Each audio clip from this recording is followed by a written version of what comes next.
Des maisons emportées, des routes coupées, c'est la désolation dans l'arrière-pays niçois où 8 personnes sont toujours portées disparues, Émilie. Parmi elles, 2 pompiers, un capitaine et un sapeur-pompier volontaire. Et le Premier ministre Jean Castex a exprimé cet après-midi sa vive inquiétude sur le bilan définitif des intempéries. Actuellement, des villages entiers sont coupés du monde, beaucoup de familles sont séparées.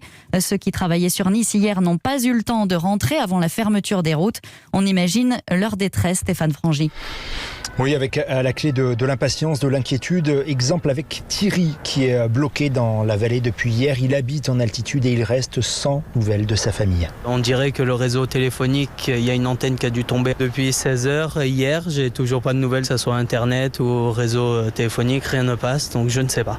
Surtout 3 enfants, une femme, comment on veut faire? Voilà, j'attends. Et une attente qui pourrait durer car les routes sont lourdement endommagées, voire même tout simplement détruites par endroits. On observe d'ailleurs un balai des poids lourds, convoi exceptionnel depuis ce matin qui achemine des engins de chantier au plus près pour effectuer ces réparations, ces dégagements. Et par dépit, certains comme David tentent un très grand détour pour rentrer chez eux. Ouais, je mets GPS, j'ai 3h30, 4h de route pour faire le grand tour. Normalement, vous étiez en combien de temps? Un quart d'heure. Les gendarmes, ils ont dit qu'aujourd'hui, c'est mort. Si je veux rentrer voir ma femme et les enfants et voir les dégâts qu'il y a eu, c'est le seul moyen. Ouais. Voilà ce jeune homme lancé dans un long périple assez hasardeux, puisqu'il n'est même pas certain d'accéder à son village ce soir en empruntant ce nouvel itinéraire à rallonge.